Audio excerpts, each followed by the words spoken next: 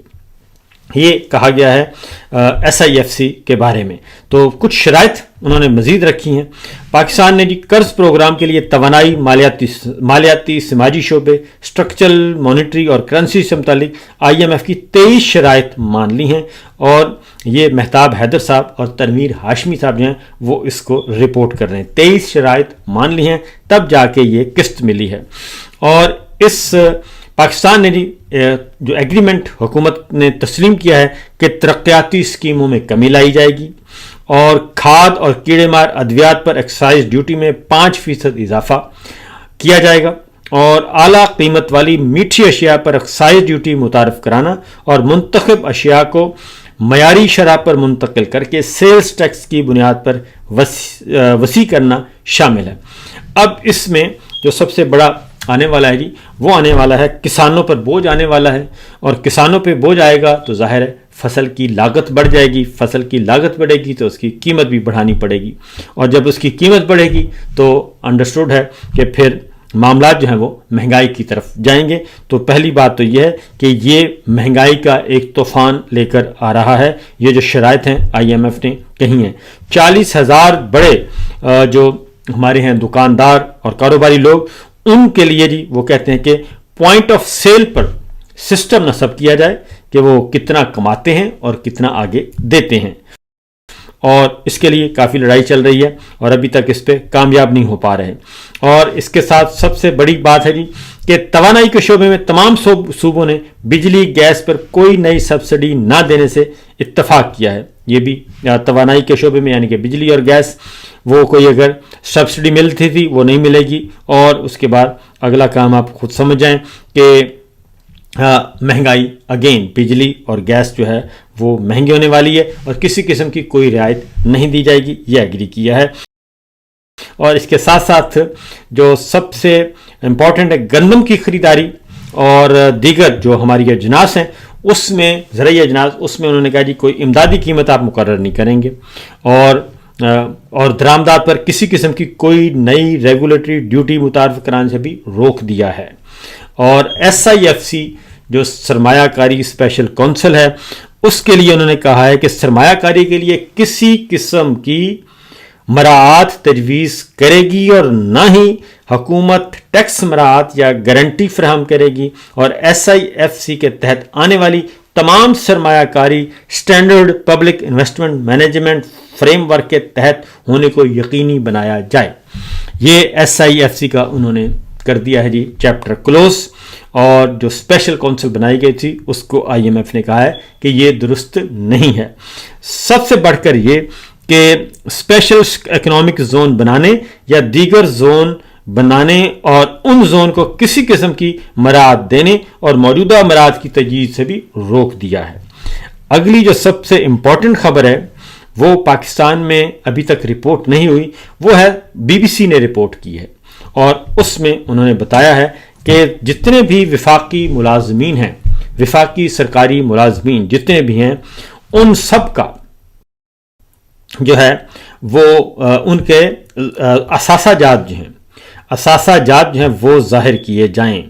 یہ سب سے امپورٹنٹ اس میں ہے، یہ BBC نے رپورٹ کیا ہے اور کسی نے رپورٹ نہیں کیا کہ نئی شرائط عائد کی گئی ہیں۔ عام آدمی کے لیے تو مسئلہ ہے ہی ہے، لیکن اس کے لیے تمام ملازمین جو ہیں، وفاقی سرکاری ملازمین، وہ سب اپنے اثاثے جو ہیں وہ ظاہر، وفاقی اور صوبائی ملازمین دونوں اپنے اثاثہ جات کی تفصیلات جو ہیں وہ جاری کریں گے، اور اعلیٰ سطحی سرکاری، تمام اعلیٰ سطح سرکاری ملازمین کے اثاثہ جات کی تفصیلات شامل ہوگی، اور پاکستان آئندہ برس دسمبر کے اختتام سے پہلے حکومتی ویب سائٹ پر اعلیٰ سطحی وفاقی اور صوبائی ملازمین کے اثاثہ جات کی تفصیلات شائع کرے گا، اور اس کا مقصد یہ ہے جی کہ ان کے ذرائع آمدن اور ان کے جو اثاثہ جات ہیں ان کو ذرا چیک کیا جائے، ان میں کتنی مماثلت ہے۔ اب وفاقی اور صوبائی ملازمین میں تو سارے آتے ہیں جی، وفاقی ملازمین میں اب اگلا سوال ہے کہ کیا ہمارے ججز اور جرنیل آئیں گے؟ کیا ججز اور جرنیلوں کے اثاثہ جات جو ہیں وہ ظاہر کیے جائیں گے؟ یہ ہے اصل سوال۔ ججز کے بھی ہو جائیں گے، جرنیلوں کے، ہماری جو ملٹری اسٹیبلشمنٹ ہے، جو فوجی ملازمین ہیں، ان کے لیے کیا ہوگا؟ یہ اصل میں سوال ہے، اور شاید آگے جا کے اس میں کوئی مسئلہ بھی بن جائے۔ پھر ایک اور کہا گیا جی کرپشن جو ہے وہ ہائی رسک پہ ہے، اور 10 اداروں کے لیے آئی ایم ایف نے کہا ہے کہ آپ ایکشن پلان بنائیں، اور 10 ادارے پاکستان میں ایسے ہیں جہاں پہ کرپشن عروج پر ہے، اور سب سے بڑھ کر یہ کہ جو کرپشن روکنے والے ادارے ہیں وہاں پہ کرپشن ہے سب سے زیادہ، اور اس میں اینٹی کرپشن ہے، اس میں ایف آئی ہے، اس میں نیب ہے، اور اس کے لیے انہوں نے کہا ہے کہ جناب آئی ایم ایف نے اپنے سٹاف لیول جائزے میں کہا ہے کہ کرپشن اور گورننس کے حوالے سے تربیت کردہ کے لیے تیار کردہ رپورٹ کی طرف انہوں نے اشارہ کیا ہے، اور کہا ہے کہ اسسمنٹ یا رسک کی تشخیص کی بنیاد پر وفاقی احتساب بیورو یا نیب کو مرکزی ذمہ داری دی جائے گی۔ تو یہ تو ہے معاملہ آئی ایم ایف کا، اور جو شرائط آ رہی ہیں۔ اب یہ آتے ہیں کہ ایس آئی ایف سی، جس کو اب انہوں نے مکو ٹھپ دیا ہے اس کا، کیونکہ پہلے بھی اس کی کارکردگی نہ ہونے کے برابر ہے، بلکہ ہے ہی نہیں کارکردگی، لیکن اس کی تشہیر بہت کی گئی تھی، اور اس کی امبریلا میں بہت سارے الٹے کام بھی کیے گئے ہیں۔ تو اس کا میرے سامنے خبر پڑی ہے کہ $100 ارب کی سرمایہ کاری کا وعدہ کیا گیا تھا، لیکن $100 ارب نہیں آیا، $1 کروڑ بھی نہیں آیا۔ 100 ارب تو بہت دور کی بات ہے، بلکہ 5300 ارب کی کرپشن ضرور ہو گئی ہے۔ یہ تو یہاں پہ ہوتی ہے جی خبر ختم، اور اگلی خبر کی ہم طرف بڑھتے ہیں، جو کہ وہ ہے عمران خان صاحب سے متعلق۔ عمران خان صاحب سے متعلق یہ خبر ہے جی کہ انہوں نے بین کیا ہوا ہے، قید تنہائی میں رکھا ہوا ہے، ان کے ساتھ غیر انسانی سلوک کیا جا رہا ہے، اور جو ابھی لیٹسٹ رپورٹس آئی ہیں اس میں کچھ باتیں تو پہلے سے علم ہے کہ ان کا میڈیکل چیک اپ نہیں کروایا جا رہا پرائیویٹ ڈاکٹرز کے ساتھ، ان کا کسی قسم کا ایک طویل عرصہ ہو گیا، 14 ماہ ہو گئے ہیں ان کا میڈیکل چیک اپ نہیں ہوا، نمبر 1۔ نمبر 2، ان کو قید تنہائی میں رکھا ہوا ہے، اور ان کو واک کرنے کی بھی سہولت نہیں ہے، اور 50 فٹ ایریا ہے جہاں پہ 23 گھنٹے کے بعد ان کو نکالا جاتا ہے، صرف 50 فٹ کا ایریا، اور اس کے بعد 1 گھنٹے کے اندر انہوں نے باہر، اور پھر اگلی بات یہ ہے کہ ان کو پچھلے دنوں 23 دن کے بعد نکالا گیا ان کے سیل سے، اور پھر کیمرے چاروں طرف لگے ہوئے ہیں ان کے سیل کے باہر، ان کی کال کوٹھڑی کے باہر، تاکہ کوئی بھی اہلکار وہ ان سے مخاطب نہ ہو سکے۔ 6-8 کیمرے لگے ہوئے ہیں جی، اور جو جیل کے حکام ہیں اور جو ان کو کھانا دینے آتے ہیں یا کوئی بھی سروس کرتا ہے تو اس کو بھی چیک کیا جاتا ہے اور اس کو بھی لتاڑا جاتا ہے کہ آپ نے کوئی بات نہیں کرنی۔ تو اس کے بعد اگلا ہے ان کو روشنی نہیں دی جا رہی، اور ان کو سردیوں میں سرد کپڑے چاہیے ہوتے ہیں، گرمیوں میں ان کو ٹھنڈ چاہیے ہوتی ہے، اس کا بھی کوئی نہیں ہے انتظام۔ اب اس میں اقوام متحدہ کی طرف سے باقاعدہ طور پہ ایک آ گیا ہے حکم نامہ، اور نہ صرف حکم نامہ ہے بلکہ سخت تشویش کا اظہار بھی کیا گیا ہے، اور عمران خان صاحب کی قید تنہائی کو غیر انسانی نظر بندی کا نام دیا گیا ہے۔ غیر انسانی سلوک کیا جا رہا ہے، ان کے بنیادی حقوق معطل ہیں اور ان کو کرش کیا جا رہا ہے۔ غیر انسانی نظر بندی کی شرط جو ہے صورتحال ختم کی جائے، یہ کہا ہے، قید تنہائی ختم کی جائے۔ اور جمائمہ خان قاسم اور سلیمان کی والدہ، ان کی سابقہ اہلیہ نے بھی ایک ٹویٹ کیا ہے، اور اس میں بھی انہوں نے عالمی برادری سے انسانی حقوق کی تنظیم میں بتایا ہے کہ ان کے بیٹے بھی عمران خان صاحب کے ساتھ بات نہیں کر سکتے اور ان کو فون کی سہولت بھی اب میسر نہیں ہے. ایک طویل عرصے سے انہوں نے اپنے بیٹوں سے بات نہیں کی اور یہ بھی پابندی لگی ہوئی ہے. تو لہٰذا اقوام متحدہ کی طرف سے واضح طور پر یہ مطالبہ کیا گیا ہے کہ عمران خان صاحب کی نظر بندی، غیر انسانی نظر بندی کا خاتمہ کیا جائے اور قید تنہائی کا خاتمہ کیا جائے. ان کو تمام بنیادی سہولیات مہیا کی جائیں اور جو 23 گھنٹے تک ان کو سیل میں بند رکھا جاتا ہے یہ غیر انسانی سلوک ہے، غیر قانونی ہے اور عالمی قوانین کے خلاف ہے، اور جو انسانی حقوق کے بین الاقوامی قوانین ہیں اس کے بھی یہ خلاف ہے. یہ سارا کچھ بتا دیا گیا ہے اور عمران خان کی قید تنہائی کو بغیر کسی تاخیر کے ختم کرنا چاہیے یہ کہا گیا ہے. جو یہ سلسلہ انہوں نے شروع کیا ہوا ہے اور جتنا لاسٹ جو تھی ان کی ملاقات کا دن تھا اس رات جو حرکت کی گئی وہ اس الگ ہے کیونکہ یہ اس کے بعد کا واقعہ. تو عمران خان صاحب کو ایک چھوٹے سے سیل میں انہوں نے کہا رکھا ہوا ہے، قدرتی